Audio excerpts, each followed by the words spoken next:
Bonjour tout le monde et bienvenue à un autre épisode de Politiquement parlant. C'est le balado politique avec Salim Idrissi et Georges Tsantrizos. Merci beaucoup d'être là. On vous apprécie énormément. Et à tous ceux et celles qui se sont déjà abonnés sur notre chaîne YouTube, un grand merci à vous. Les autres, vous pouvez toujours aller le faire, notre chaîne YouTube. Suivez-nous sur les réseaux sociaux. On est aussi sur toutes les plateformes audio, Spotify, Apple Podcast, Amazon. Vous pouvez nous trouver littéralement partout. Allez nous trouver. Abonnez-vous, suivez-nous, partagez ce qu'on fait. Envoyez-nous des commentaires, on aime ça. Et that's it. Salim, comment ça va? Ben, ça va bien, ça va bien. Écoute, justement, en parlant de commentaires, on en reçoit assez régulièrement. Puis, à l'occasion, je réponds à quelques personnes, que ce soit en privé ou en public. Et j'ai remarqué récemment, George, que l'un des commentaires qui revenait souvent, c'est qu'on était trop gentil avec les personnes qui venaient. C'est une mauvaise chose, Salim, d'être gentil. Ouais. Ben, c'est sûr, dans le monde d'aujourd'hui, visiblement, il y a des personnes qui voudraient qu'on les presse comme des citrons, mais en fait, c'est pas le concept de notre podcast. Notre podcast, le but, c'est de parler de choses intéressantes, de pouvoir discuter de manière constructive. On laisse les entrevues serrées, etc., aux médias traditionnels qui font ça dans les règles de l'art, I guess. Nous, ce qu'on fait, c'est vraiment des discussions. On essaye de voir le meilleur de chaque personne qui vient, y compris des personnes avec lesquelles nous ne sommes pas nécessairement en accord. Oui. Mais aujourd'hui, on a le plaisir de recevoir quelqu'un. George, on le connaît depuis un petit bout. Ouais. Et c'est avec plaisir qu'on reçoit un ancien collègue à nous, un ancien collègue de cabinet, en plus à moi. Harold Fortin, bonjour. Salut Salim, content de te voir, George. Content de te voir aussi. C'est un plaisir de te revoir. En passant, juste les gars, je vais vous dire dès le début, je suis très content que tu dises que tu vas être très gentil avec moi durant cette entrevue. Ça me rassure beaucoup. Je me sens encore mieux. Alors, merci beaucoup. Bon, ben c'est vrai. Regarde, tu lui diras pas ce qu'on se disait entre nous. C'est ça. Non, on est très contents parce que je vais dire une histoire, Salim. Et on a déjà eu cette discussion-là. Je vais sortir un peu du thème, mais parce qu'on a déjà eu la conversation avec Salim. Comment ça se fait que tu as toujours travaillé dans le comté? Pourquoi tu n'as pas voulu venir sur la colline, etc.? Puis la vérité, c'est que j'ai eu quelques offres d'aller travailler à la colline. Mais c'est juste le problème que moi j'avais. Premièrement, j'aimais beaucoup le travail local, tu sais, le hands-on qu'on avait au comté. Mais plus que ça, je pense que il y avait des attitudes, tu sais, des caractères de gens. Tu sais, la politique, c'est pas facile. Il y a des couteaux, c'est la compétitivité, c'est une différente compétitivité qu'on trouve dans le domaine des affaires ou ailleurs. Et je voulais juste pas être dans cette atmosphère-là. Il y a par contre, pas quelques-uns, il y a quand même beaucoup de personnes avec qui il n'y a jamais eu de problème. Et si tu me mettais dans un cabinet avec ces personnes-là, j'irais à 100%. Et Harold est une de ces personnes-là. Ah, ça, c'est parce que tu n'as pas travaillé avec lui. Je préfère l'opinion de George à ce moment-ci, mais c'est correct. C'est gentil, merci. Non, mais effectivement, moi, j'ai eu cette chance-là. On a travaillé ensemble au ministère de l'Économie. Exactement. Il y a un petit bout quand même. Là, ça fait 14 ans là, de ça? Merci de nous vieillir. Oui, c'est ça. Et d'ailleurs, effectivement, c'était un grand plaisir. Alors, juste une petite présentation rapide, puis là, on va discuter parce qu'il y a plein de choses hyper intéressantes. Et le podcast, ça a l'air d'être long, mais c'est pas si long, tu vas voir, ça passe très vite. Harold était donc dans des cabinets ministériels depuis, je pense, 2004. A travaillé beaucoup en communication, attaché de presse, directeur des communications, directeur adjoint de cabinet. Puis ça, c'était dans le gouvernement de M. Charest. Exact. Puis par la suite, t'as fait la course à la direction de M. Couillard au PLQ. D'ailleurs, on va reparler de ce bout-là parce que c'est un des thèmes de la journée en lien avec les courses à la direction actuelles au niveau fédéral et provincial. Et puis, t'as été porte-parole du premier ministre pendant plusieurs années. Et je pense, dans la dernière année et demie, t'as été directeur des affaires internationales au cabinet du premier ministre, c'est ça? Exact, oui. Bon, je l'ai bien résumé. Oui, tu as fait des beaux devoirs. C'est ça, effectivement. Et écoute, Harold, ça nous fait vraiment plaisir de te recevoir aujourd'hui. On a on reçoit rarement des anciens staffers qui jouent des rôles hyper importants. On a eu un de tes anciens collègues, Charles Robert, qui nous avait parlé un petit peu de... C'était le 10e anniversaire de l'élection de M. Couillard, c'était au printemps dernier. Oui. Et c'est rare qu'on reçoive des staffers qui ont joué des rôles comme ça super importants. Puis là, en ce moment, dans l'actualité, c'est hyper pertinent. Donc, tu vois, tu redeviens pertinent. C'est gentil. J'espère être pertinent pour ma famille déjà à chaque jour, mais c'est correct. Non, mais tu l'es, j'en ai pas... Mais tu sais, Salim, j'ai pas vraiment... Après le stage politique d'une longue durée jusqu'en 2018, j'ai quand même continué à m'impliquer, mais différemment, parce que je suis allé dans les médias. C'est vrai. Donc, j'ai été à Radio-Canada, à TVA, à La Joute, au Journal de Montréal, au Huffington Post Québec aussi. Donc, j'avais de la misère à me défaire de tout ça. Mais aujourd'hui, je suis dans le privé, puis un peu moins impliqué qu'auparavant. Mais parle-nous premièrement de cette séparation-là, parce que moi, j'ai pas eu l'expérience que vous deux avez eue au cabinet, puis toute l'action politique, c'était différent pour moi. Mais moi aussi, en 2018, j'avais un peu de misère là, d'ignorer un peu ce qui se passe à la télévision, puis ça a pris un peu de temps pour déconnecter. Puis là, avec le balado, ben on revient dans l'actualité, donc ça nous a replugué un peu dans toute cette affaire-là. Mais est-ce que, c'est ça, je veux juste que, tu sais, un peu rentrer dans ta tête, la difficulté qui existe un peu de déconnecter et de voir, tu sais, parce qu'on réalise qu'on vit dans une bulle, tu sais, en politique. On pense que tout le monde qu'on va rencontrer, ils savent tout ce qui se passe, tout ce qui s'est dit en commission parlementaire. Tu sais, on vit dans un monde vraiment, mais c'est un monde, tu sais. Et puis les gens à l'extérieur, je veux pas dire qu'ils s'en foutent, mais non, t'as raison. Tu sais, combien de personnes écoutent des commissions parlementaires au poste de l'Assemblée nationale du Québec? Like zéro. Tu comprends? Donc, puis nous, on pense, notre réalité à nous, c'est que, hey, t'as-tu vu ce qu'il a dit en commission parlementaire? Ouais. Tu sais, de quoi tu parles? Mais c'est drôle ce que tu me dis, George, parce qu'hier, je parlais à ma conjointe avant de venir ici. Puis, on était en train de parler, justement. Puis, je disais un peu, bon, mon parcours, qu'est-ce qui est arrivé, qu'est-ce que tu retiens et tout. Puis, elle m'a dit exactement ce que tu viens de me dire. Elle m'a dit, rappelle-toi quand on était en politique, puis on pensait que la question à l'Assemblée nationale, tout le monde devait être au courant. Puis finalement, personne ne l'était. Puis là, aujourd'hui, je me retrouve dans le secteur privé. Puis maintenant, c'est mes amis qui m'informent de ce qui se passe dans l'actualité. Donc, c'est un peu bizarre. Mais pour répondre à ta question plus directement, tu m'as dit en 2018, qu'est-ce qui est arrivé? Moi, je te dirais que la difficulté que j'ai ressentie, c'est que je n'avais plus d'identité. Ouais. Parce que j'ai commencé en politique à 24 ans, en 2004, puis je suis sorti en 2018 officiellement. Puis en 2018, je me suis dit, bon, OK, qu'est-ce que je veux faire de ma vie? Puis souvent en politique, on te dit, ou certaines personnes dans ton entourage vont te dire, écoute, ton avenir va bien aller, tu as des contacts, les gens te connaissent, tu as fait des choses importantes, mais quand tu arrives dans la vraie vie, ton expérience n'est pas nécessairement valorisée parce que tu rencontres des gens qui ne comprennent pas l'expérience que tu as ou tu n'es pas prêt à répondre aux exigences qui sont nécessaires, par exemple, pour travailler dans le privé. Mais dans ta tête, tu crois que tu es prêt avec l'expérience que tu as eue. Fait que c'est ça que j'ai vécu. En même temps, juste pour les gens qui nous écoutent, là, 2018, les libéraux perdent l'élection. Donc, du jour au lendemain, il y a une centaine de personnes brillantes là, qui travaillent dans des cabinets en communication, des directeurs adjoints, whatever, qui soudainement se cherchent une job. Surtout sur le marché. Ben c'est ça. Là, tu te trouves à compétitionner avec des gens qui, oui, sont compétents, mais que tu sais que, ils vont tous aller chercher les mêmes positions. Oui, ben en fait, moi, ma réflexion, elle a été plutôt différente. Moi, je me suis dit, je vais prendre le temps de réfléchir à ce que je veux faire dans la vie, numéro 1. Puis j'ai réalisé 3 choses. Numéro 1, que j'avais rencontré plusieurs personnes du secteur privé dans mes rôles auprès du premier ministre ou ministre M. Hamad, qui était au développement économique, mais que je ne connaissais pas vraiment le privé. Donc, un élément.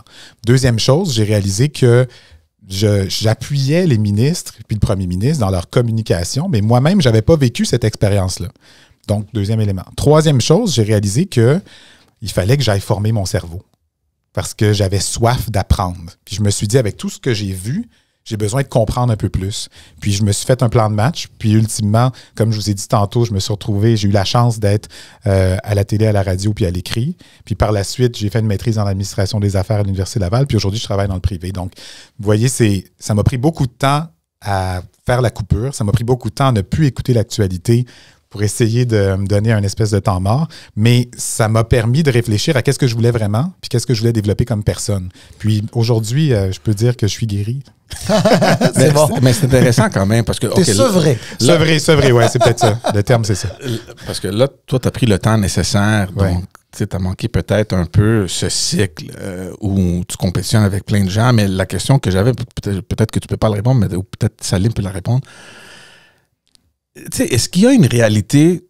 Tu es associé à un parti, à une idéologie, un gouvernement, et là, tu rentres dans un secteur privé, il y a quelqu'un, une personne, 2, peut-être 3 ou 4, c'est un conseil qui vont t'engager, qui vont peut-être aller voir, ah ouais, ça c'est un libéral, ça, ah, celui c'est un péquiste. Est-ce que ça existe, cette idée-là? Parce que moi, je l'ai vécu, c'est sûr que moi, mon nom a été associé à d'autres circonstances, là, et heureusement, pour moi, on avait déjà une entreprise, donc, tu sais, ma suite était un peu safe. Là, Tu avais déjà un plan. Exact, j'avais déjà un plan, mais par curiosité, j'ai fait des tests, là, puis j'ai ressenti un peu que ça fait mal, l'étiquette d'avoir été libéral ou d'avoir été associé à un individu quelconque. Je sais pas si vous avez vécu ça. Moi, l'affiliation politique, ça n'a jamais été un problème. Par contre, d'avoir été juste en politique était un problème. Ah. Ça, c'est très différent. Ah. Donc, moi, je suis arrivé dans des processus d'entrevue où est-ce que, je pense que dans les faits, quand je réfléchis à ça maintenant, j'avais pas ce qu'il fallait pour être pris dans le secteur privé, alors que je pensais que je l'avais. Puis, c'est un peu ça que j'ai remarqué. T'sais, en politique, si quelqu'un allait décider de prendre ma candidature et l'écarter à cause de mon appartenance politique, mais peut-être que je ne devais pas travailler là. Ouais. Parce que dans les faits, les qualités qu'on apprend, la capacité à connecter les événements, ça, c'est quelque chose dans tous les partis où est-ce qu'à un moment donné, certaines personnes sont excellentes là-dedans, d'autres sont moins bonnes, mais dans le contexte, c'est une valeur ajoutée pour l'entreprise. Maintenant, la question, George, c'est plus de savoir... Est-ce que cette personne-là en politique qui arrive dans le secteur privé est capable de démontrer que ses compétences sont transférables? Exact. Puis si elle n'est pas capable, on a un problème. Mais exactement ça, exactement ça. En même temps, tu sais, quand toi, tu te disais que tu avais peut-être ce qu'il fallait pour certains postes que tu n'avais pas obtenus, c'est aussi parce que on a tous connu des personnes qui avaient à peu près le même cheminement et qui les avaient quand même obtenus, ces postes-là, et dans lesquels ils ont quand même brillé. Donc, à un moment, tu n'étais pas complètement déconnecté. Ouais. Sur ta question, George, moi non plus, je ne pense pas que l'étiquette politique était un enjeu ou un inconvénient, parce qu'à un moment donné, c'est aussi ta compréhension de comment le gouvernement fonctionne. Ouais. Et de toutes les manières, c'est pas comme si tu étais un législateur qui était dans l'opposition ou une affaire de même. Dans le fond, tu es là, puis tu navigues dans cet environnement-là et tu avances. Mais regardez, on va essayer de rentrer un peu plus dans le vif du sujet parce qu'il y a plusieurs sujets qui sont intéressants qu'on aimerait discuter avec toi, Harold. D'abord, c'est tout un contexte dans lequel on est en ce moment. Alors évidemment, c'est un euphémisme. Ouais, c'est ça. Et moi, j'aimerais aborder avec toi deux gros éléments. Et puis à côté de ça, il y a peut-être des choses en parallèle. La première, c'est que toi, tu as fait tout un leadership avec Philippe Couillard. Oui. Et l'après-leadership aussi. Puis là, en ce moment, il y a 2 courses à la direction d'un parti politique qui sont en train de se dérouler, celle au fédéral avec le Parti libéral du Canada, avec lequel tu n'as aucun lien, mais c'est juste d'être en mesure de faire un parallèle, ouais. Et celle du Parti libéral du Québec avec lequel tu n'as plus de lien. Donc, je suis encore membre. Voilà.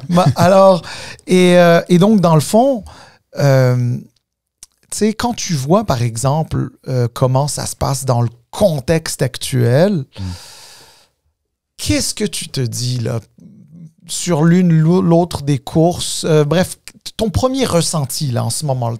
On va commencer comme ça. Mais en fait, ça me rappelle beaucoup de souvenirs parce que j'ai commencé à m'impliquer dans la campagne de M. Couillard en 2012, en octobre, puis l'élection a eu lieu au mois de mars 2013. Je me souviens qu'on était peu de personnes, pas nécessairement beaucoup de budget, mais plein d'ambition puis plein d'idées. Donc, quand je regarde les groupes, que ce soit Parti libéral du Québec avec M. Milliard que vous avez reçu ici, puis avec les autres candidats aussi. Je connais plusieurs personnes qui sont impliquées directement. Donc ça, c'est trouver du financement, c'est de rencontrer des militants, organiser des tournées, faire des entrevues, développer une plateforme, se préparer pour les débats. Donc c'est beaucoup de travail pour un petit nombre de personnes.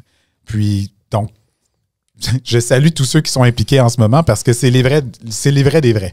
Parce que les militants, en fait, la course à la direction, ce que j'ai trouvé intéressant, c'est que j'ai trouvé ça plus valorisant quand on a gagné le leadership de M. Couillard que quand on a gagné l'élection, bizarrement. Puis, j'essayais de réfléchir à pourquoi. Puis, la seule raison qui m'est venue à l'esprit, c'est que, dans les faits, comme je viens de vous dire, la sphère d'influence est très petite. Donc, on n'est pas beaucoup, on est une famille, on est tout petit. Puis, on s'adresse à un public qui est déjà intéressé, où est-ce qu'on doit se différencier. Donc, pour moi, le défi était immense, puis j'avais l'impression que mon influence relative était plus élevée pour avoir de l'impact sur le résultat de la course. Donc, c'est pas moi qui l'ai gagné, c'est M. Couillard. On est une grande équipe, mais je sentais que j'avais un rôle vraiment prépondérant là-dedans. Donc, quand je regarde les deux courses en ce moment, je me dis que, bon, il y a des gens qui vont être très fatigués. Les délais sont courts au Parti libéral du Canada, comme vous le savez. Puis les conséquences par la suite le sont aussi, avec ce qui va arriver pour la personne qui va gagner. Puis au Parti libéral du Québec, je trouve ça intéressant qu'ils aient attendu vers la fin du deuxième mandat du gouvernement de la Coalition Avenir Québec pour tenir cette course. Ça leur a donné l'occasion d'avoir plus de candidats de qualité, d'avoir un contexte qui a été un peu modifié, puis de pouvoir se préparer à la conquête électorale par la suite, là. Moi, ce qui m'impressionne, ou je veux pas dire choc, là, c'est pas un choc, là, mais c'est quand même surprenant de voir que, tu sais, à l'époque, on s'attendait que les gens qui seraient intéressés à se lancer à une course à la direction seraient soit des élus ou d'autres personnes avec une expérience quand même importante en politique. En 2012, il y avait des adversaires. M. Couillard avait M. Moreau, M. Bachand. Ouais. C'est quand même des lourds là, qui se présentaient à la chefferie. Et ça, je ne veux pas enlever quoi que ce soit aux candidats actuels, que ce soit au PLQ ou au PLC, mais j'ai l'impression que de plus en plus, les gens d'expérience soit évitent à se lancer dans ce type d'aventure, si on veut l'appeler, où ils se disent que, regarde, moi, c'est fait, c'est terminé, l'ambition termine, de continuer à faire de la politique, puis on voit plus de visages un peu soit inconnus ou qui se lancent pour la première fois. Je dis pas que c'est une mauvaise chose, c'est juste différent. Moi, je le vois un peu, pour moi, c'est un peu rafraîchissant aussi, de voir qu'il y a un renouveau. Aussi, la moyenne d'âge a diminué. Encore là, je veux pas dire quoi que ce soit aux autres qui ont venu avant, mais c'est quand même bien de voir que des gens dans leur quarantaine qui se lancent dans une course à la direction d'un parti, c'est pas rien, là. Oui, bien en fait, j'ai toujours pensé qu'il fallait additionner en politique. Ouais. Donc, ça, je trouve ça intéressant. Dans notre temps, c'est un peu différent. On avait un gouvernement de M. Charest qui venait d'être défait. Puis, on avait des ministres très, très, très, très forts avec des fortes personnalités. Donc, c'était très relevé. Mais parallèlement, je vous dirais que lorsqu'on est allé au débat des chefs, si vous vous souvenez... débat des candidats? Le débat des candidats, excusez-moi, ouais, bon point. Au débat des candidats. Donc, au débat des candidats, il n'y avait pas nécessairement plein d'idées nouvelles, hein, qui ont été présentées. J'essayais de repenser, puis je me disais, c'est vrai, Pierre Moreau avait proposé l'abolition des cégeps. Puis sinon, on disait pas mal tous la même chose, hein. Les valeurs libérales, donc c'était très homogène comme course. Je me rappelle que les médias disaient ça aussi. Donc, tu vois, pour avoir, avec des gens une grande prestance, une grande expérience, on arrivait quand même aux mêmes idées environ. Fait que d'avoir du 109, c'est peut-être quelque chose qui va amener une différenciation de ce côté-là. Ça, c'est super intéressant ce que tu dis, parce qu'effectivement, pour te démarquer dans une course à la direction d'un parti politique, c'est quand même difficile. C'est pour ça d'ailleurs qu'aujourd'hui, souvent, il y a des gens qui disent que gagner une chefferie, c'est peut-être parfois plus difficile que de gagner une générale. Il y a d'ailleurs certaines personnes qui auraient pu peut-être espérer gagner une élection générale parce que les sondages pouvaient démontrer ça, mais qui font face à un parti ou une situation au niveau d'un parti qui est très cadenassé. Mais est-ce que finalement, on ne se retrouve pas dans une sorte de concours de popularité où la question des idées est, je vais pas dire moins importante, mais en tout cas pas déterminante, d'une part. Et deuxièmement, j'ai eu l'occasion de le dire sur ce podcast-là, parce qu'on a un peu commenté la course du PLQ. Est-ce que les sondages, comme le sondage Léger qui a annoncé que M. Couillard serait au coude à coude ou même voire même en avance par rapport à Mme Marois, quand même assez tôt dans la course, a fait en sorte que tout le monde s'est mis derrière M. Couillard parce qu'ils se sont dit « Ok, c'est lui qui va gagner ». On ne saura pas la réponse à ta question, mais en même temps, je dois admettre que quand j'ai vu ce sondage, je me suis dit « Ah, quelle bonne nouvelle ». Alors, c'est une bonne question que tu soulèves sur le débat d'idées. Moi, je suis amateur de courses à la direction qui vont permettre d'avoir un débat d'idées puis une différenciation claire dans la manière dont le candidat ou la candidate voit la société et son parti jouant son rôle dans cette société. Je trouve qu'en général, c'est trop homogène, donc on a de la misère à différencier ça. Parce qu'on a des idées qui semblent communes, l'argument d'avoir des idées différentes vient de tomber. Donc, qu'est-ce qu'on regarde? Qui a la possibilité de gagner le plus rapidement possible? Donc, dans le cas de M. Couillard, tantôt, je disais, j'ai trouvé personnellement que c'est très homogène comme course. Les médias nous le disaient aussi que c'était très homogène comme course. Alors, là, c'est quoi l'argument qui est différent? C'est qui gagne dans les sondages? Donc, c'est certain que je me souviens que quand on avait vu qu'on était en avance dans les sondages, c'est certain qu'on se disait, ça ne donne pas une assurance parce que ça, c'est auprès de la population en général. Des fois, c'était auprès des militants libéraux. Mais on se disait, si on peut être fort dans les sondages dans la population en général, ça lance un message assez direct aux militants à l'interne. Un momentum. Oui, ça donne un momentum, ça aide quand même, mais c'est pas un gage. Oui, mais j'aurais préféré qu'il y ait des idées vraiment diamétralement opposées, basées sur les mêmes valeurs, sur la conception, par exemple, de l'État, comment l'État devrait être géré. Si vous prenez le Parti libéral du Canada en ce moment, mais c'est quoi la relation du Parti libéral du Canada en lien avec le pouvoir des provinces? C'est quoi, entre les candidats, c'est quoi leur différence? Ont-ils une conception comme M. Trudeau ou bien ils ont une vision un peu plus décentralisée ou pas? Ça fait une différence pour des militants, ça. Si vous êtes au Parti libéral du Québec, mais comment on fait pour prendre les valeurs libérales et comment ça s'exerce dans la vie de tous les jours? Est-ce que quand on dit liberté, liberté, ça veut dire quoi? Est-ce que ça veut juste dire liberté individuelle au sens de la personne ou ça veut dire la liberté de choix? Liberté de choix, ça veut dire les garderies, ça veut dire la santé. Qu'est-ce que ça veut dire, cette liberté-là? Donc, c'est ça, je pense. Si on a des différenciations claires sur les concepts de société, je pense qu'on va avoir un peu moins d'attention sur les sondages qui vont toujours être importants, mais on va avoir un vrai débat d'idées. Mais l'autre chose aussi que j'ai remarqué, c'est que on n'entend pas beaucoup d'idées non plus, là, que ce soit au fédéral ou même au provincial. Ce que tu veux, ce que tu demandes maintenant, ouais. On n'en voit pas vraiment. OK, on fait des petites annonces ici et là. Je comprends, OK, ils doivent se positionner, mais on le voit pas là, de façon claire, là, ce que tu viens de dire là. Tu penses quoi? Des idées vraiment qui vont venir un peu basculer les membres, de les faire penser un peu. Au fédéral, on n'entend presque rien. La seule chose que j'ai entendue, c'est Mark Carney avec son équilibre des budgétaires du côté des opérations. Puis là, tout un truc pour convaincre les gens, pour ramener le mot équilibre budgétaire un peu dans l'équation. Mais à part ça... Et Mme Freeland qui a les mêmes positions sensiblement. Ouais, c'est ça, mais ils ont profité d'une situation politique pour se retirer un peu de toute l'affaire des pipelines.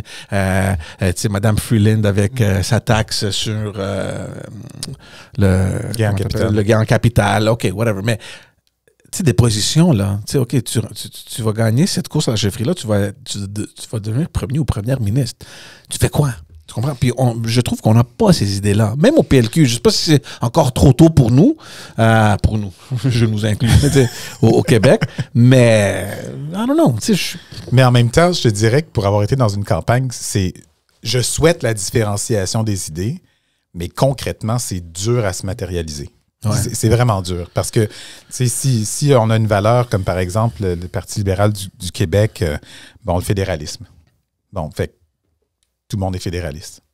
Maintenant, comment mon fédéralisme peut être différent d'un autre candidat? Oh mon Dieu, moi je peux te dire, j'ai tellement d'idées là-dessus. Moi je sais. Non, mais moi aussi j'en ai beaucoup. Mais ce que je dis, c'est que souvent, on va partir de la base commune qui est nous sommes fédéralistes. Mais là, pour les besoins d'un débat des chefs, Salim, est-ce que tu vas commencer à rentrer dans la mécanique de comment tu vas exercer ton fédéralisme dans un éventuel gouvernement Idrissi? Tu sais, ça arrivera pas, là, parce que c'est trop long à expliquer, c'est pas nécessairement intéressant. Donc, ce qu'on retient, c'est vous êtes tous fédéralistes. Fait qu'il n'y a pas vraiment de différenciation dans ce sens-là. Je comprends ce que tu veux dire. C'est 100%. Puis, tu sais, je critique beaucoup là, les partis puis leurs candidats, mais je vous avoue que si moi, j'étais dans une équipe en train d'organiser, je m'en foutrais de la politique, là, de l'aspect idéologique. Moi, je regarderais les chiffres, qu'est-ce qu'on a besoin. Pour moi, c'est une équation. Il faut des gens qui font ça dans chaque groupe.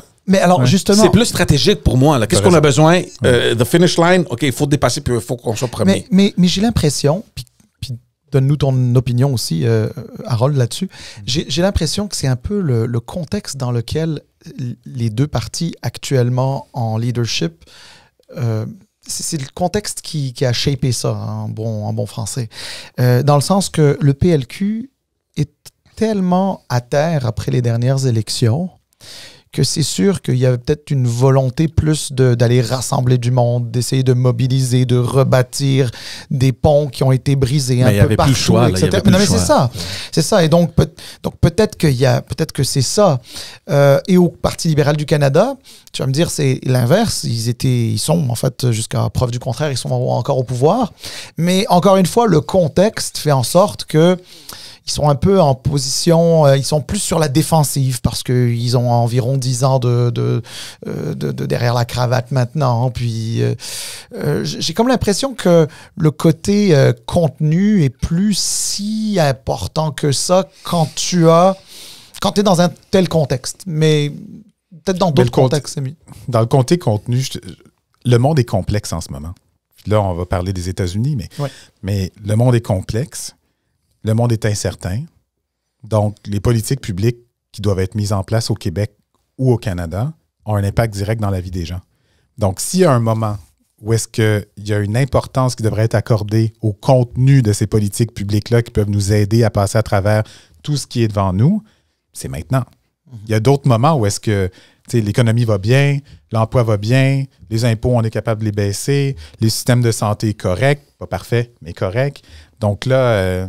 souvent, c'est là qu'on entend parler, par exemple, de débats identitaires ou d'autres choses comme ça, parce que la base est quand même bien remplie. Mais quand on a une situation d'incertitude comme ça, Salim, moi, je crois que c'est une opportunité pour remettre l'attention sur la philosophie de gouvernement qu'on veut avoir. Interventionniste, non interventionniste, qu'est-ce qu'on fait avec les tarifs? On en met, on n'en met pas. On développe l'économie, mais on le développe comment? Entre les provinces, à l'international, qui a le meilleur plan pour faire ça? Qui est capable de l'expliquer de manière simple? Mais aussi de l'expliquer pour démontrer les résultats auxquels on pourrait s'attendre. Tu sais, le défi est quand même intéressant. Non, c'est sûr. Puis je suis bien d'accord avec toi. Effectivement, c'est dans des moments comme ça que effectivement, le contenu devrait prendre plus le dessus. Je suis aussi très utopique. Oui, non, mais bien sûr. Moi, j'ai une vision très philosophique de la politique. Mais veux pas, ça part... Normalement... La politique, ça part... Le point de départ est philosophique, qu'on le veuille ou non. Puis parfois, il faut revenir à ça. Puis quand tu es dans un leadership, c'est l'occasion justement de revenir à ça. Ouais. Mais tu vois, comment tu vois, toi, un petit peu ces courses à la direction? Si on commence, par exemple, par le PLQ. C'est sûr que le PLQ voulait, en tout cas, c'est ce qu'on entendait souvent, utiliser cette course à la direction pour être une sorte de tremplin pour rebâtir des ponts un petit peu partout, reconnecter avec le vote francophone, reconnecter avec les régions, vendre des cartes de membres, parce qu'il y a vraiment peu de membres là, dans l'absolu pour un parti politique. Je te le dis, puis je ne veux pas biaiser ton jugement, mais moi, de comment je le vois, j'ai comme l'impression qu'on est plus dans une course de positionnement pour aller chercher le vote des membres actuels, que dans une course de terrain où on est en train d'élargir la base, un peu comme ce qu'on voulait au début. Ouais. Qu'est-ce que tu penses de ça? En fait, le premier rôle, c'est de gagner la chefferie. Donc, ça veut dire, à ton point, ça veut dire d'aller chercher des nouveaux membres, de les faire voter. Là, c'est préférentiel à 2 tours. Donc, le but, c'est de gagner. Une fois qu'on a gagné, il faut réfléchir à 3 choses, à mon avis. Renouveler le parti, les instances, puis tout ce qui fait la vie active du parti. Numéro 2, préparer un programme de gouvernement. Puis numéro 3, préparer une campagne électorale. Donc, en 15 mois. Oui. Mais je veux dire, tout se fait là, avec des gens de bonne volonté. Mais mon point, c'est que, tu sais, pour essayer de ramener ça à quelque chose d'essentiel. Il faut y aller par étapes. Tantôt, George, tu disais, on doit aller chercher, c'est stratégique, il faut qu'on aille chercher des membres et tout ça. Il y a des gens qui pensent à ça. Mais je me souviens très bien que dans la campagne à la direction à laquelle j'ai participé, l'idée il y a certaines idées que M. Couillard avait durant la campagne au leadership qu'on a finalement rentré dans notre programme de gouvernement, puis qui ont été appliquées aussi quand on était rendu au gouvernement, puis l'élection avait été positive pour nous. Donc, il faut faire tout ça en même temps, là, dans un sens. Mais c'est sûr que l'étape 1, c'est de convaincre les gens qui sont les militants, qui ont des cartes de membres, puis qui vont être convaincus par le programme qui est présenté. Alors, justement, je vais faire un petit peu le lien, puis on va rentrer un petit peu plus dans la poutine. Il y a des débats des candidats qui vont se passer au fédéral, d'ailleurs, aujourd'hui et demain. Et il va y en avoir d'autres au provincial un peu plus tard, là, je pense au mois d'avril. Je sais que tu as été très impliqué dans la préparation de débats, tant au niveau d'une chefferie qu'au niveau des élections générales. Harold, mets-toi un peu dans la tête des candidats disons au PLC aujourd'hui, puisque c'est eux qui sont... D'abord, leur préparation et tout. Qu'est-ce que tu penses? Comment ils se préparent en ce moment-là? Ça dépend du style de la personne. Chacun va avoir son style. Moi, je me suis toujours concentré sur 3 choses. La première chose, c'était comment mon candidat absorbe l'information. Parce que juste la manière dont les fiches sont faites, dont les notes sont faites, les lectures et tout ça, fait que ça, c'est une chose. Deuxième chose, qu'est-ce que mes adversaires pourraient potentiellement dire? Puis, troisième chose, c'est quoi que moi, je veux retirer de ce débat-là, ou par thème, qu'est-ce que je veux que les gens aient compris. Donc, avec ces 3 éléments-là, c'est à travers ça qu'on avait différentes manières de fonctionner. Puis je vous dirais que M. Couillard fonctionnait d'une certaine manière lors de la course à la direction. Puis quand on était rendu à l'élection de 2014, ça avait changé. Puis en 2018, ça avait été un peu raffiné. Cependant, ce que j'ai réalisé, c'est que quelqu'un qui a de l'expérience en débat, c'est quelque chose qui est très utile. Mais le contexte d'un débat dans une course à la direction, pour moi, est complètement différent qu'en élection générale. Parce que là, dans une course à la direction, c'est contre tes amis. Ouais. Donc là, la question devient, est-ce que tu attaques ou tu n'attaques pas? Si tu attaques, de quelle manière? Tu ne voudras pas être personnel, puis en général, on ne devrait jamais l'être, mais tu ne voudras pas irriter la personne ou la blesser, mais en même temps, tu as des points à passer. Et surtout, quand on disait tantôt que tout le monde a les mêmes idées, quand tu as les mêmes idées, comment tu fais pour te différencier? Donc, il y a aussi tout ça là-dedans. Donc, la préparation, pour moi, c'est les 3 plans que je vous ai dit.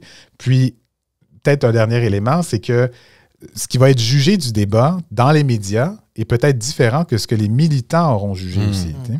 Puis, il ne faut pas oublier ça. Là. Quand les gens parlent dans un débat, ils ne parlent pas à vous à la maison, à moins que vous soyez membre du Parti libéral du Québec ou du Canada et que vous ayez un droit de vote. Parce que leur priorité 1, c'est ça. Par la suite, ils vont parler à tout le monde. Maintenant, ce qui va arriver, c'est que les partis d'opposition vont écouter les débats. Puis là, parce qu'il y a des débats où est-ce que des gens militants sont visés du parti en question, ils vont se mettre à attaquer sur le contenu du débat, en fin de compte. Mais ça, on est obligé de passer à travers. Puis quand la course va être terminée, là, on va pouvoir se concentrer sur le véritable adversaire qui va être des gens qui sont dans d'autres partis. Il y a quand même un step, une marche à monter entre le moment où tu gagnes une chefferie puis comment tu t'attaques à ton adversaire. C'est le bout où il faut rassembler. Comment ça s'est passé pour Philippe Couillard? Parce que quand même, quand tu as été contre, il le disait tantôt, contre Raymond Bachand, qui était quand même un ministre des Finances bien respecté, assez fort, etc. Puis un Pierre Moreau qui était quand même très combatif et qui a fait sa marque aussi pendant cette chefferie-là. Si tu essayes de transposer un petit peu ça, là. Mais juste avant, peut-être que tu répondes à Harold, moi, je me rappelle à un de ces débats-là, justement, ce que tu as dit, c'est ton collègue, c'est ton ami, c'est les partisans libéraux qui sont là. Est-ce que tu attaques? Est-ce que tu n'attaques pas? Puis M. Bachand a fait l'erreur d'attaquer M. Couillard. Mais mais je me rappelle, ça s'est pas bien passé pour lui. Là, oui, je me rappellerai de ça. On appelle ça un tir-ami. Hein? Oui, mais alors, j'avais non, j'étais pas très content de cette attaque, mais en même temps, il y a une autre vision de tout ça. C'est que, tu sais, dans les primaires américaines, on récompense les gens dans les primaires américaines, je trouve, lorsque, mettons, les démocrates sont ensemble ou les républicains, quand cette primaire-là est un exercice qui leur permet de pouvoir se coltailler pour être plus fort contre l'adversaire, le véritable adversaire par la suite. Fait que je trouve qu'il y a quelque chose de bien qu'il y ait des débats qui soient corsés. Puis si les gens ont le même type d'idées, je trouve ça bien qu'il y ait des questions qui soient posées pour les différencier puis les amener à débattre sur le sujet. Puis l'avantage à court terme est à l'opposition qui regarde un espèce de déchirement pour définir leur adversaire. Mais l'avantage à long terme, pour moi, c'est que ça permet au candidat ou à la candidate qui va devenir chef d'avoir reçu toutes les attaques qu'elle pouvait avoir. Puis après ça, de pouvoir avoir pratiqué ça. Parce qu'on va se le dire, là, la population canadienne ou québécoise, 90% ne vont pas regarder les débats. Là. Ouais. Non, excuse, 98% ne vont pas regarder les débats. Donc, dans ce cas-ci, moi, je vois ça comme un genre de pratique, là, tout ça. Là. C'est sérieux, mais c'est un genre de pratique pour se préparer pour le vrai débat. Juste, peut-être une question hypothétique, parce qu'on parlait justement du débat des candidats au PLC aujourd'hui. Il y a 2 anciens ministres, il s'autoproclame d'outsider, mais on sait que son influence était quand même là. Ouais. Puis un ancien député qui, je pense pas qu'il y a grand monde qui le connaisse, là, dans un débat comme ça, où la popularité du parti était en sorte où le premier ministre a dû se démissionner, il avait tombé tellement bas dans l'appréciation, pas seulement de la population, mais de son propre caucus, où sa relève veulent se distancier, se différencier, mais en même temps, ils ont été partis un peu de tout ce cheminement-là qui a mené à ce déclin du parti. C'est pas un peu étrange d'être dans un débat de candidats où tu vas essayer de convaincre les membres que on va réparer l'économie, on va réparer nos relations, on va réparer je sais pas trop quoi, puis pendant 9 ans, t'étais là. Pourquoi tu l'as pas fait ces 9 dernières années? C'est un peu étrange, je trouve.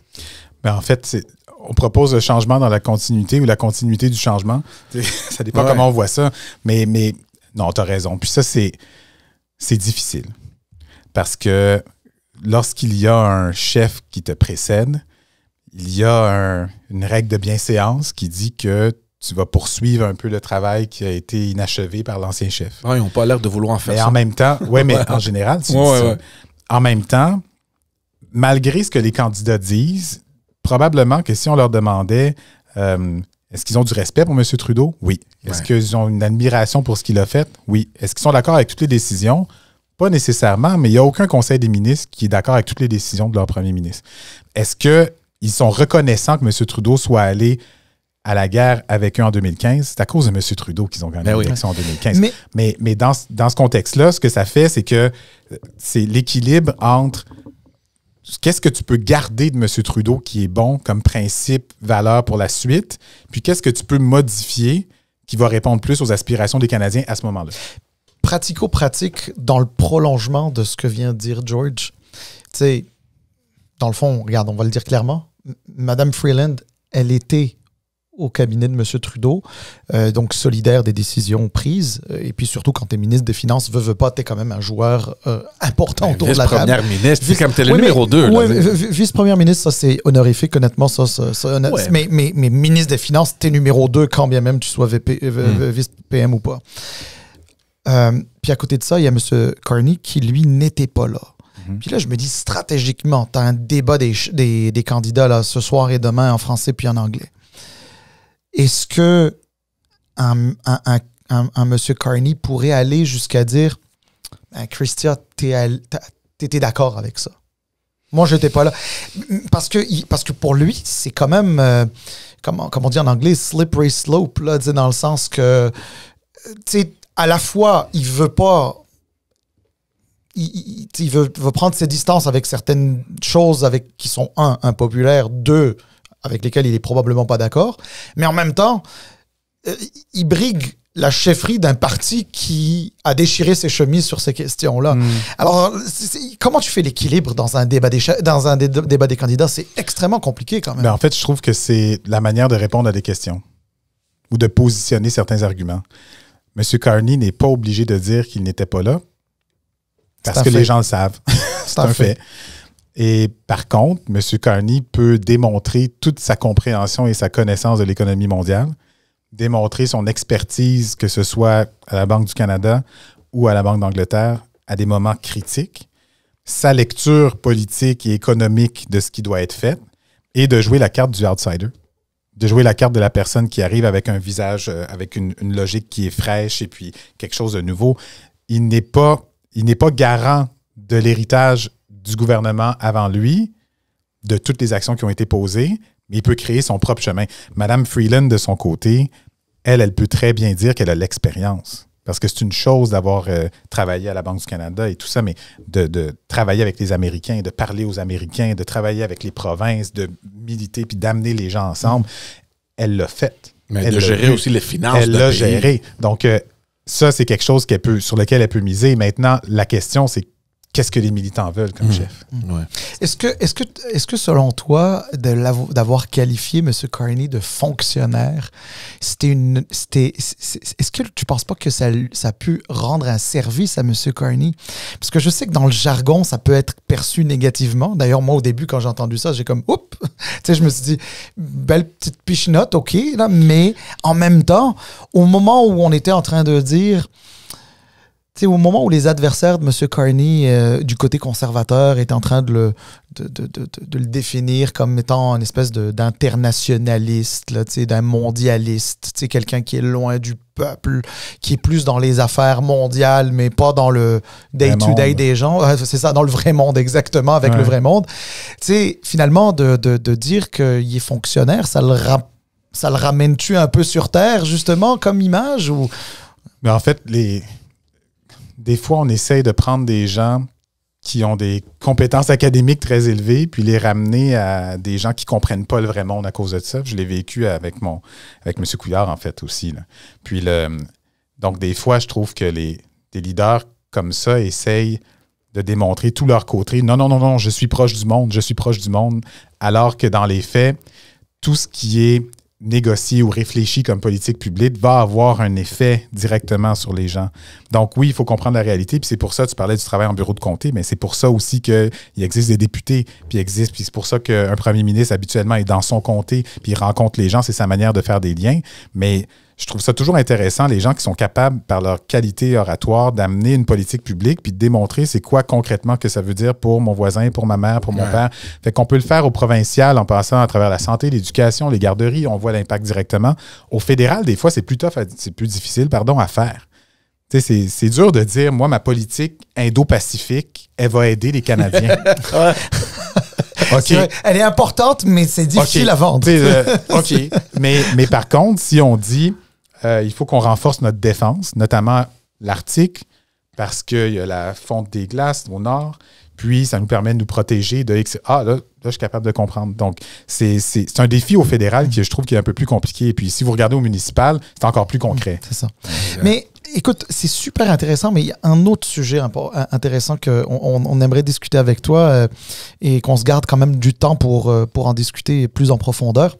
Bon, là, on a parlé de l'aspect un peu plus stratégique, les partis politiques, etc. Mais autre chose pour laquelle ta venue est super pertinente, c'est le fait que tu as été... tu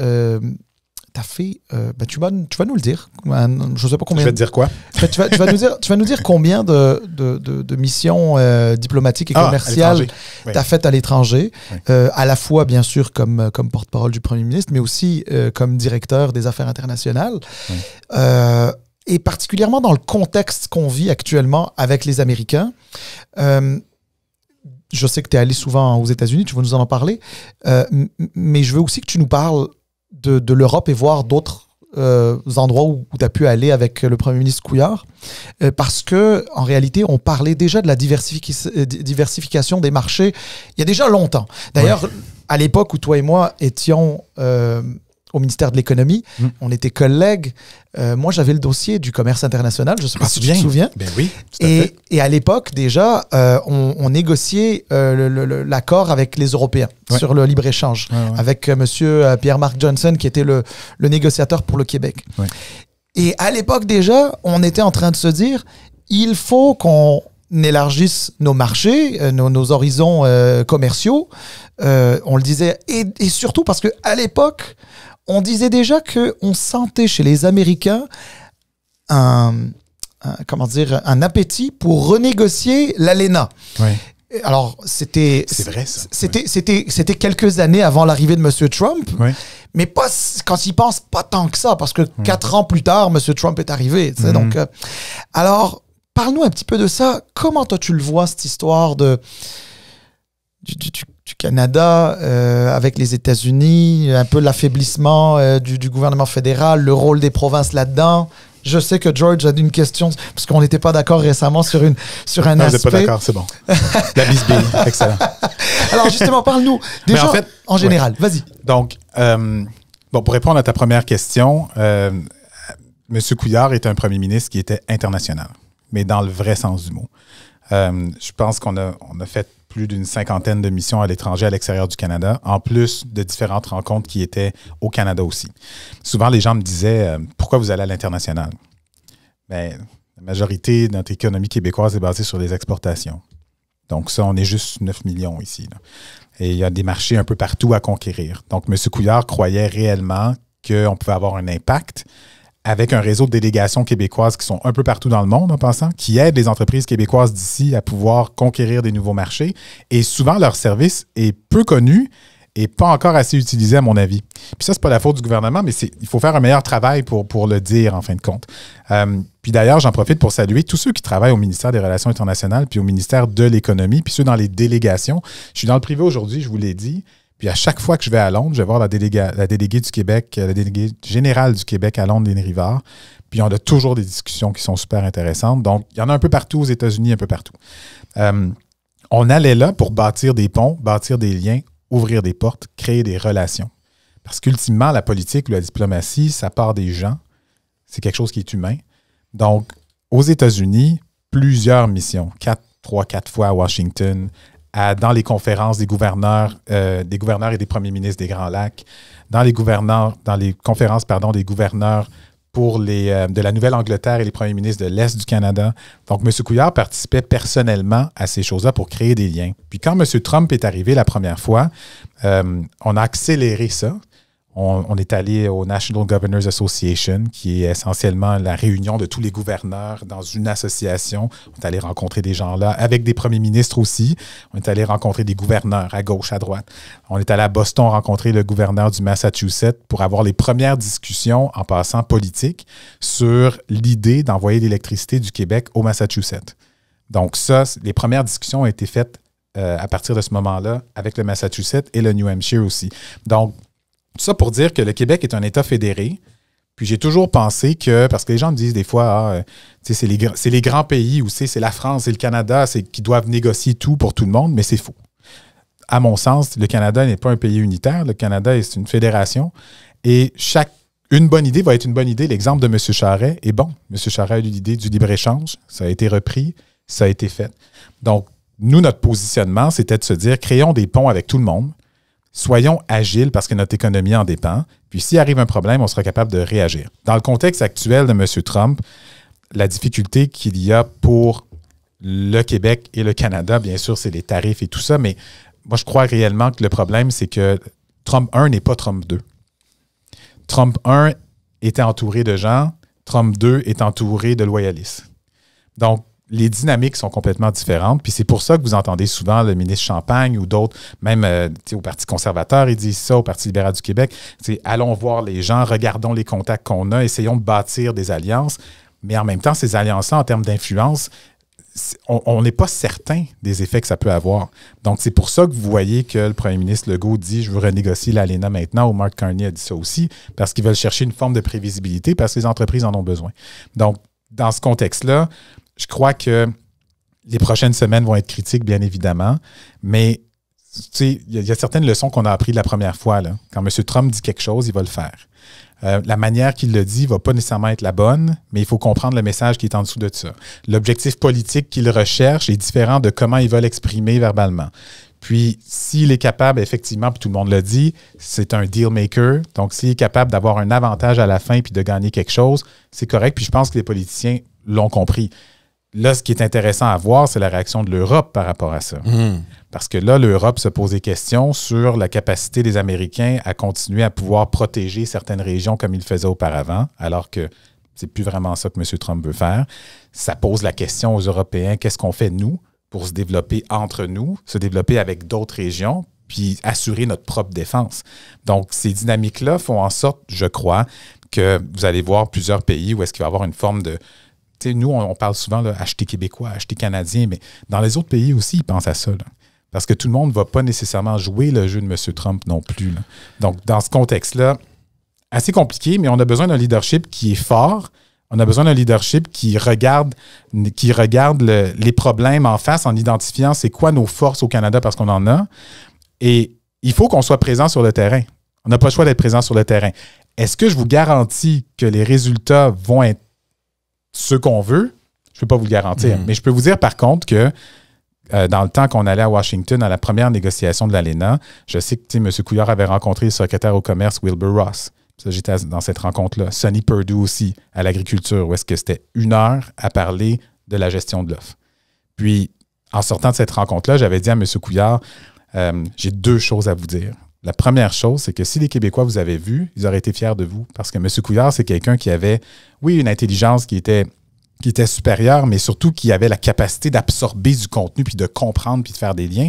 Donc, c'était 1 heure de débat où est-ce qu'essentiellement, le secrétaire américain nous disait « ça coûte trop cher faire affaire avec vous, vous protégez, vous faites du protectionnisme sur vos produits agricoles ». Puis M. Couillard expliquait pourquoi c'était comme ça, à quoi servait la gestion de l'offre, comment le modèle de ferme familiale était important au tissu et puis au tissu de l'agriculture québécois et canadien. Puis ses arguments étaient bons. À la fin, est-ce que le secrétaire était convaincu qu'on allait faire un changement? Non. Donc, je disais à M. Couillard, 1, les gens auraient été fiers de vous. Et 2, malheureusement, il n'y a pas un journaliste qui va me croire parce que j'étais la seule source, puis j'étais dans la salle, donc ils ne vont jamais me croire. Ouais. Donc, lui, il était parti à rire. Moi, je trouve ça fascinant parce que, tu sais, depuis très longtemps, les États-Unis, c'était le pays où tout le monde regardait pour... tu sais, c'était le leader mondial. Ouais. Et avec une personne, son attitude un peu d'intimidateur, il a repoussé le Canada et le Mexique, leurs plus grands alliés. Ils se sont mis contre l'Europe, puis plus spécifiquement l'Allemagne. Ce week-end-là, ils ont eu des élections, les conservateurs ont gagné, puis dans son discours, le nouveau chancelier de l'Allemagne a dit, on s'en fout des États-Unis, il va falloir maintenant qu'on s'occupe de nous autres, des Européens, de notre Europe at large, incluant l'Ukraine. Donc, tout de suite, il a mis les États-Unis en même pied d'égalité que la Russie. Donc, on voit maintenant que, tu sais, ils montent un mur, puis ils se disent, regarde, t'es comme ça, pas de problème, nous aussi, on peut être comme ça. Je sais pas c'est quoi que ça va, qu'est-ce qui va arriver, parce que les relations commerciales, puis politiques et stratégiques qui existent entre tous ces pays-là est très importante. Donc, tu sais, il est imprévisible. Du coup, il arrive et il dit, l'OTAN, nous, on retire nos forces de l'Europe. Ouais. C'est fini. Qu'est-ce qu'ils vont faire, les Européens? Tu comprends? Donc, c'est tellement fragile en ce moment, le contexte politique mondial à cause d'une personne que... Puis, tu sais, en même temps, on comprend que c'est la nature de Donald Trump, mais je pense, moi, que la pression commence à affecter un peu les Américains. On a vu les marchés un peu tomber aux États-Unis. À un moment donné, la pression va arriver à la Maison-Blanche, puis il va devoir prendre une position. Je ne sais pas s'il va le reculer parce que, tu sais, c'est son ego aussi qui rentre en jeu, mais à un moment donné, il y a quelque chose qui doit... L'enjeu qu'on a au Canada, c'est qu'on dépend, vous le savez, là, on dépend beaucoup de l'économie américaine. Nos chaînes d'approvisionnement sont intégrées. Un produit va aller 2, 3, 4 fois à travers la frontière et tout. Fait que ça c'est un élément. Mais je trouve qu'il faut essayer de voir l'opportunité ou l'occasion à l'intérieur d'une crise. Là. Puis, depuis plusieurs années, j'ai rarement vu un genre où est-ce que le Canada s'est dit, on se ressaisit, on regarde qu'est-ce qu'on fait, on essaie de s'améliorer, il faut qu'on travaille plus ensemble. Puis, ce que je veux voir, c'est que cette ambition-là, ce momentum-là, reste. Se concrétise. Oui, se concrétise, se réalise, puis à travers le temps, que ça puisse rester, parce que peu importe le gouvernement ou le président américain qui va être présent, que les provinces travaillent plus ensemble, normal. Qu'on diversifie nos marchés, normal. Qu'on soit capable d'avoir une économie plus forte, normal aussi. Qu'on soit capable de transformer nos ressources naturelles, normal aussi. Qu'on ait plusieurs options de clients à l'extérieur du Québec ou du Canada pour pouvoir avec qui transiger, normal aussi. Donc, peut-être que c'est ça la grande leçon aussi. Hein? Mais alors, justement, tu sais, parce que je t'entends parler, puis je suis d'accord avec ça, mais tu sais, est-ce qu'il n'y a pas eu une certaine forme de paresse ou de manque de leadership au niveau canadien voyons, d'un océan à l'autre et au fédéral aussi. Parce que quand tu dis le commerce intérieur, puis justement, je te parlais de l'époque où on était au ministère de l'Économie, j'avais aussi ce dossier-là du commerce intérieur. Là. Ça fait déjà des années et des années qu'on dit que ça n'a pas de bon sens, qu'on ait des barrières à l'intérieur même du Canada. Ouais. Donc, quand tu dis telle affaire normale, telle affaire normale, telle affaire normale, est-ce que c'est quoi? Qu'est-ce qui fait qu'on n'a pas accordé ce temps-là? Est-ce que c'est... Quand je dis de la paresse, hein, c'est pas de la paresse on est devant notre télévision dans notre salon, là, c'est pas ça, mais de la paresse dans le sens que, regarde, on est capable d'exporter, nos PME sont capables d'exporter aux États-Unis. C'est assez facile. On va pas commencer à se poser la question de comment on va faire pour l'envoyer en Alberta. Fait qu'on on pèle en avant en se disant, le jour où ce sera vraiment nécessaire, genre comme là, on va recommencer à y penser. T'sais. Mais des fois, la nécessité de force à agir. Hein. Donc, mais c'est aussi le fait que les concessions ont un poids politique très lourd. Tu parlais de la gestion de l'offre, on parle des pipelines, de la question environnementale.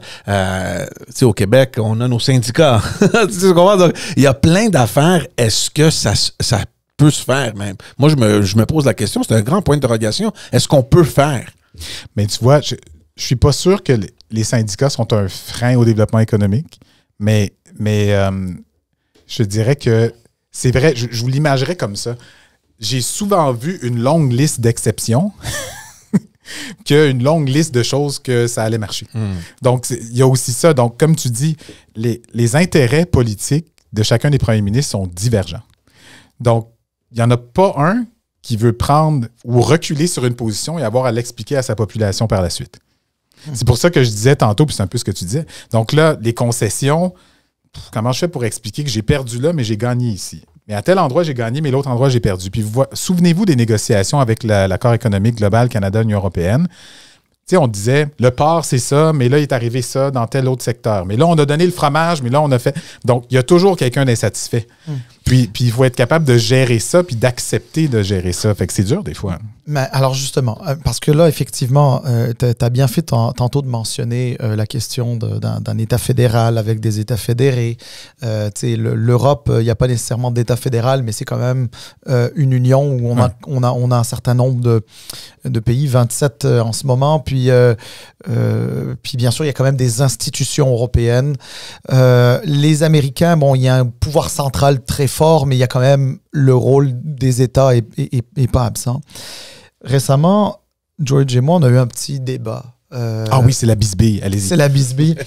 Et puis, en même temps, je comprends son point de vue. Je pense que lui comprend le mien, mais on n'est pas nécessairement d'accord sur la finalité. Okay. C'était lorsque on a vu 11 des 13 premiers ministres des PTs, donc des provinces et territoires, qui étaient à Washington et qui, in extremis, se sont fait inviter par le directeur adjoint de la Maison-Blanche pour une discussion. Et au même moment, M. Trudeau, lui, était à Paris pour... c'était pas des vacances, là. Il n'était pas à Disney avec sa nouvelle compagne, là. C'est pas... Il y a une nouvelle compagne? Non, je lance pas de rumeurs. Je dis ça parce que Nicolas Sarkozy, je sais pas si à l'époque avait... Non, donc... non, mais il était...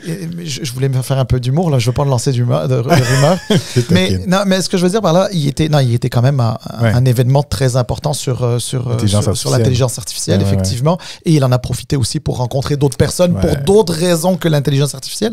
Mais en tout cas, puis là, on était un petit peu en désaccord. George était comme, non, mais écoute, honnêtement, c'est le rôle d'un PM du Canada. C'est pas normal, il devrait être là, etc. C'était à lui d'aller rencontrer les gens à Washington, d'aller rencontrer le président au bureau ovale si c'est nécessaire, etc.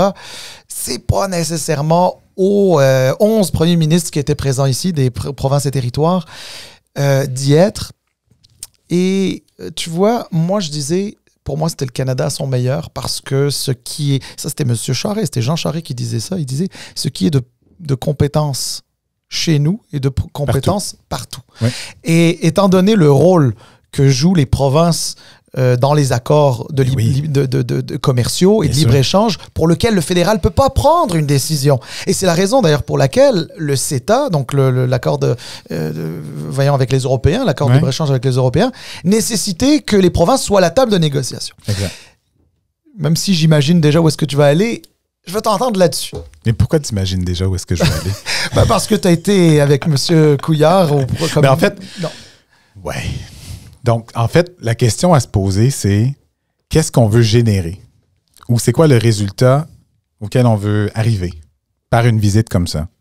Puis si le résultat, c'est de faire changer l'administration Trump sur son opinion sur le sujet, je suis d'accord avec George que ça n'arrivera pas. Là. Ouais. Si par contre, c'est de pouvoir rencontrer des gens pour les sensibiliser à ça, puis que le résultat, c'est la sensibilisation, bien, objectif atteint.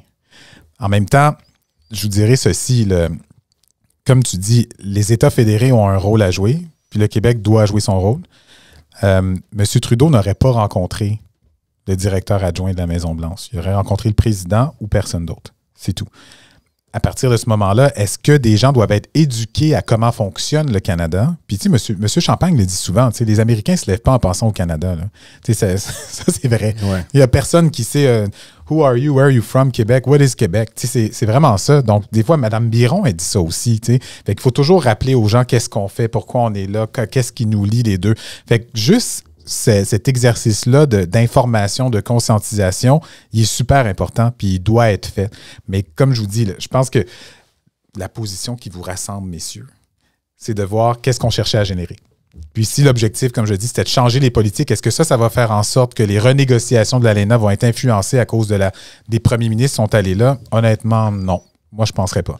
Mais est-ce que, par contre, on est capable de présenter ce qu'on fait, présenter nos arguments, puis c'est le mieux qu'on peut faire dans la situation actuelle, bien ça, c'est peut-être une bonne chose. Est-ce que ça rassure les gens chez nous que des gens prennent ça à cœur? Oui.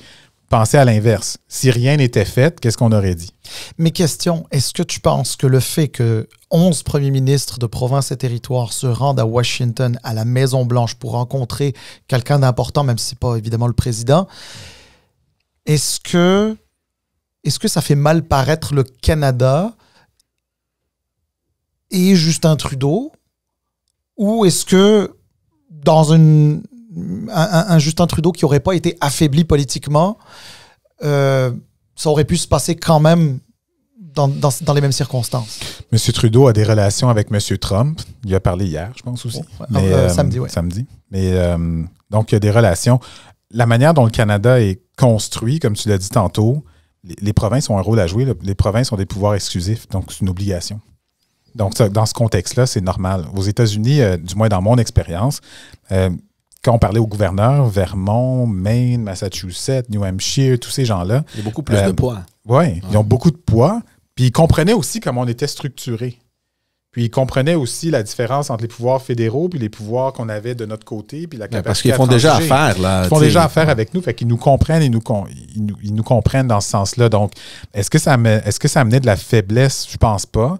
Ce qui ajoute de la faiblesse, c'est quand il y a une dissonance entre ce qui est dit par le fédéral et le provincial ou entre les provinces entre elles-mêmes. Là, ça devient un problème. Est-ce que là, on peut parler peut-être de Mme... mais tu vois, tu parles de Mme Smith, mais dans le cadre... Tantôt, on parlait du commerce canadien.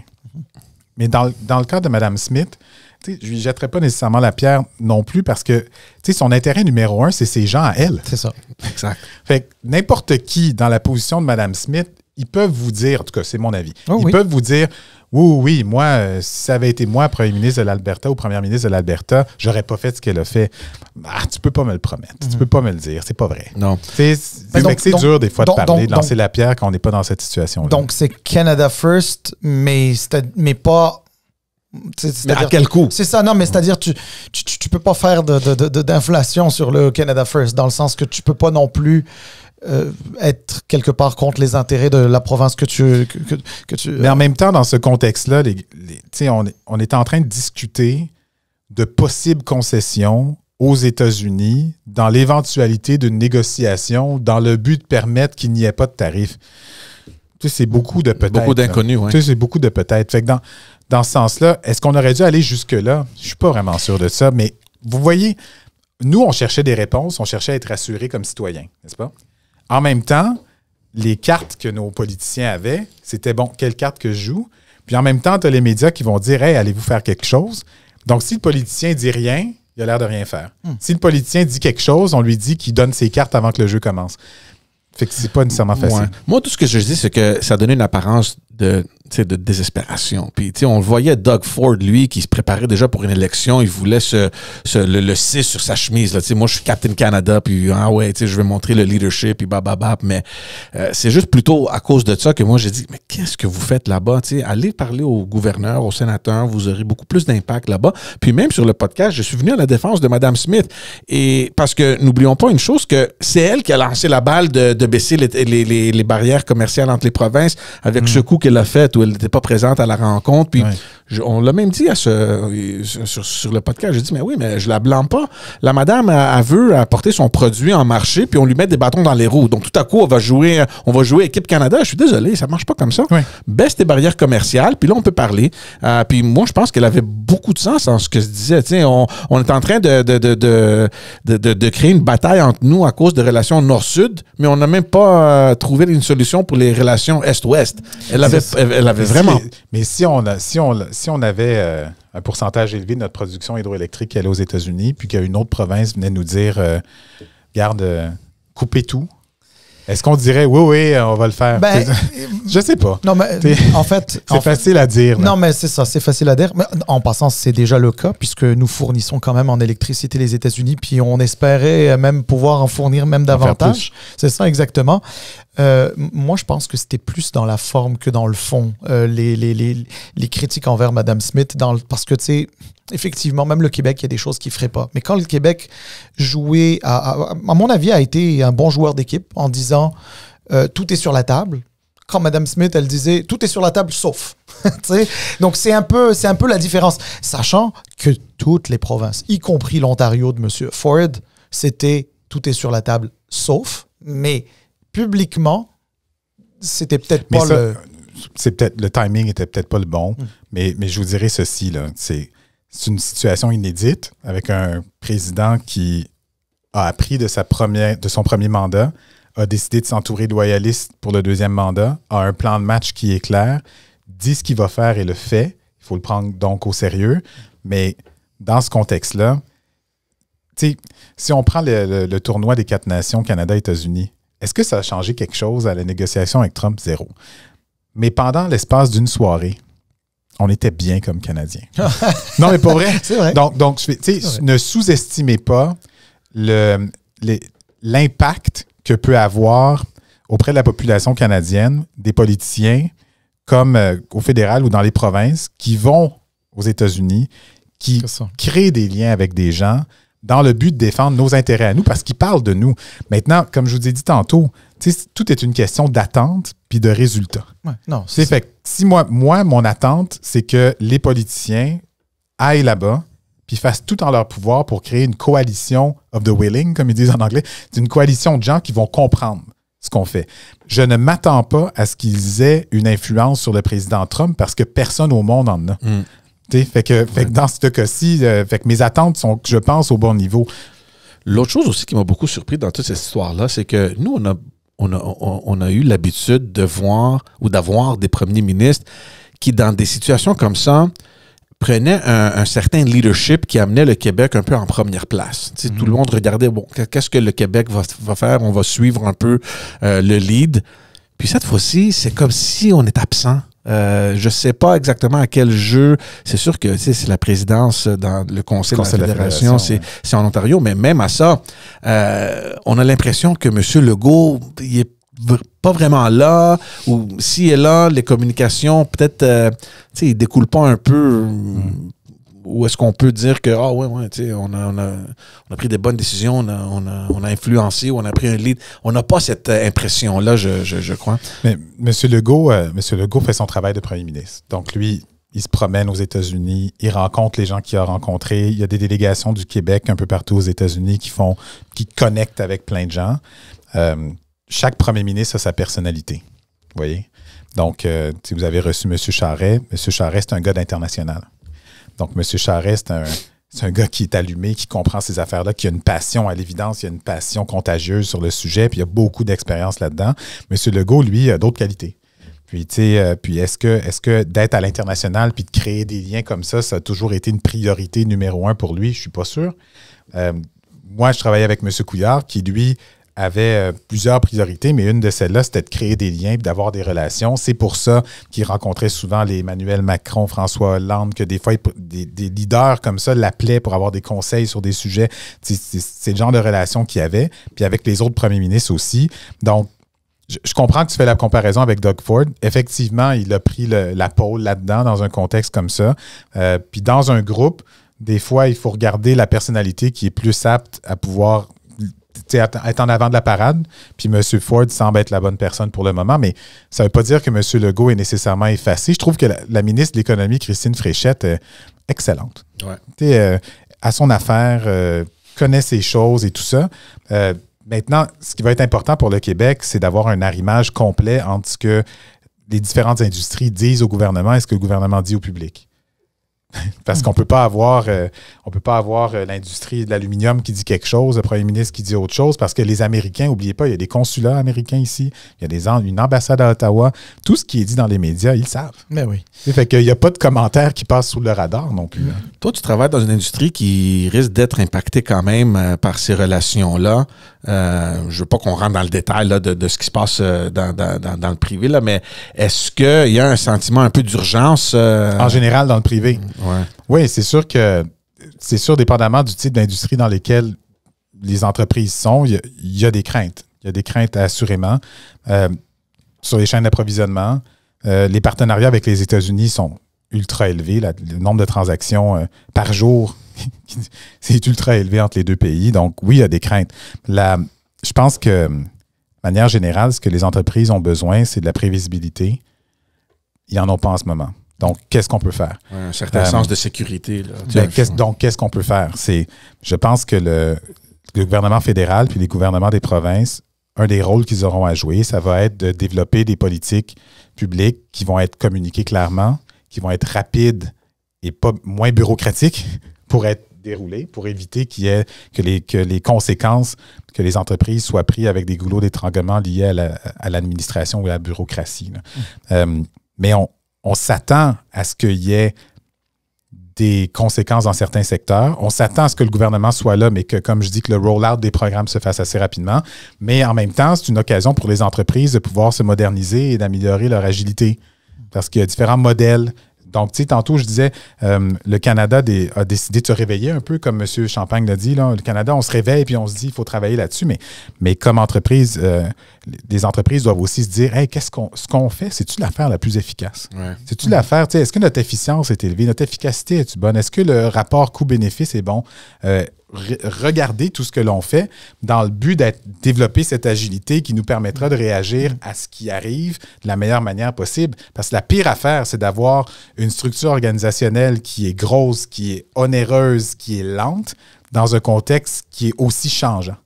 Ben oui. De toute façon, l'agilité, c'est un work in progress. Hein? C'est pas quelque chose qui doit se faire de manière, ponctuelle. J'ai une dernière question pour toi. Le podcast s'appelle Politiquement parlant, donc évidemment, il y a un aspect plus politique là-dedans par rapport à tout ce qui se passe justement avec les États-Unis, le Québec en particulier.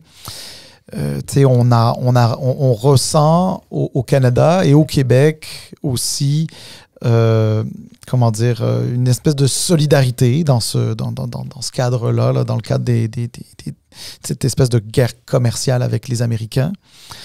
Même que les sondages montrent que tu as une souveraineté qui commence à plonger un petit peu. Bon. On observe. Non, mais sérieusement, il y a même des gens, honnêtement, moi j'ai des amis proches là, qui sont des souverainistes purs et durs. Ouais. Écoute, ils ont même sorti des chandails Canada que je pensais même pas qu'ils avaient d'ailleurs, au moment où on a gagné, où le Canada, qui d'ailleurs sans un Québécois sur la patinoire, a gagné contre les États-Unis. Certaines personnes qui prennent conscience que le Canada est plus fort ensemble que séparé, etc. En tout cas, séparément. Pas séparé, mais séparément. On a vu M. Legault, donc cette image avec tous les premiers ministres des provinces et des territoires et le premier ministre fédéral, M. Trudeau. Une belle image d'unité, etc. Au Québec et à Québec. Ah, je ne sais pas pourquoi il parle de ma ville de Québec. non, mais à Québec, c'est-à-dire autour du Parlement. Ah, OK, oui. Plus dans ce sens-là. Ouais. Est-ce que c'est winner vraiment de jouer la carte canadienne? Parce que je vois monsieur Legault, le mot Canada, il essaye de pas trop le dire. Le Parti québécois qui est en tête des sondages, écoute, ils sont même sortis pour dire regardez, moi, victoire du Canada, on s'en fout, il n'y avait pas un francophone. C'était une gang d'anglos qui parlait avec une autre gang d'anglos pour. Littéralement, c'est ça que j'ai entendu, moi en tout cas, de la part d'un des députés. Bref, lequel? Il y en a 4. C'est M. Paradis. OK. Pascal Paradis, effectivement. Qui d'ailleurs fait de très bonnes interventions. Puis j'espère vraiment le recevoir sur le podcast parce qu'il est très intéressant à écouter. Mais il reste que c'est ça. Alors, dans le fond, est-ce que le Québec a un rôle ou devrait jouer un rôle de leadership, c'est-à-dire pas juste défendre ses intérêts, parce qu'on défend déjà très bien nos intérêts, mais un rôle de leadership dans cette situation-là, canadienne, pan-canadienne, avec les Américains? En anglais, on dirait « it's a loaded question ». Mais je te dirais ceci, mon avis. Je pense que pour être capable de jouer un rôle de leader à l'intérieur de la fédération, et dans le conseil de la fédération, il faut avoir démontré de manière constante une implication dans cette fédération. Moi, j'ai travaillé pour un premier ministre qui n'était pas parfait, il serait le premier à le dire, mais qui avait un souci réel de créer des liens avec toutes les provinces au Canada. Avec la première ministre de l'Ontario de l'époque, Kathleen Wynne, elle venait chez nous, on allait chez elle, on faisait des conseils des ministres conjoints. Celui du Manitoba était venu, celui de l'Alberta était venu. M. Couillard avait organisé la première conférence des premiers ministres des provinces et territoires sur les changements climatiques dans le temps du gouvernement Harper. Où est-ce que ça veut dire juste les provinces et territoires qui étaient ensemble, ils étaient venus à Québec. Donc, il y avait comme un lien comme ça, là, qui était très solide. Puis d'être présent pour ses collègues, c'est ça qui amenait cette force-là, en fin de compte. Donc, le rôle de leadership du Québec, pour moi, c'est pas lorsqu'il arrive une crise qui se joue. C'est l'accumulation de l'engagement auprès de ses partenaires de la fédération qui te place dans une position par la suite pour être le porte-parole légitime ou le porte-parole évident pour tous. D'avoir la crédibilité. Oui, mais il peut y avoir différentes raisons. Je veux dire, puis là, je sais que la tentation, c'est de faire un lien avec le gouvernement actuel au Québec, mais tu sais, je veux dire, M. Legault a vécu la COVID là aussi. Hein. Fait qu'il y a ça. Est-ce que M. Legault est un fédéraliste qui dit « je suis fédéraliste et fier de l'être » ? Non. Mais est-ce qu'il croit quand même que le Québec peut se développer dans le Canada? Oui. Est-ce qu'il va toujours être la personne qui va valoriser le fédéralisme avant l'autonomie des provinces et du Québec? Non, il ne va pas l'être, comprenez? Mais je pense pas qu'il devrait pas nécessairement perdre de points à cause de ça, mais en même temps, c'est certain que la conséquence, c'est que l'influence du Québec à l'intérieur du Canada, dans un contexte de crise comme on connaît, est plus limitée. Sûr.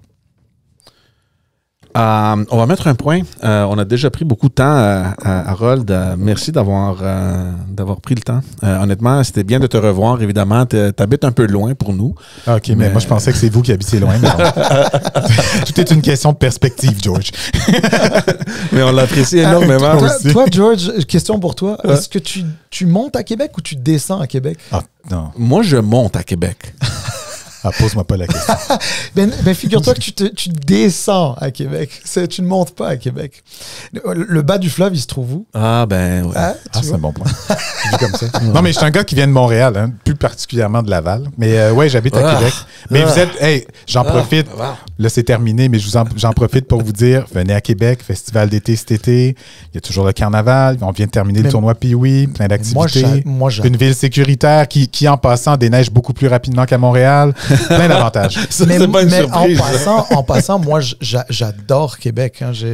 Nous, on y va très souvent avec les filles aussi. Oui, toi, tu y étais même durant les fêtes. Hein, Ouais, mais ouais. c'est ça. Mais non, moi, j'adore aller à Québec. Puis évidemment, j'ai beaucoup d'amis qui y restent. Alors, prochaine fois que je vais passer, je vais te passer un coup de téléphone. On ira manger un morceau. Ah, mais c'est parfait. Merci beaucoup tout le monde. On se voit encore avec un nouvel épisode bientôt, la semaine prochaine, ou peut-être même cette semaine. Je ne sais pas encore l'horaire. En tout cas, il y aura un nouvel épisode bientôt. Allez nous suivre, partagez, commentez. On vous aime beaucoup. Ciao! Merci, bye!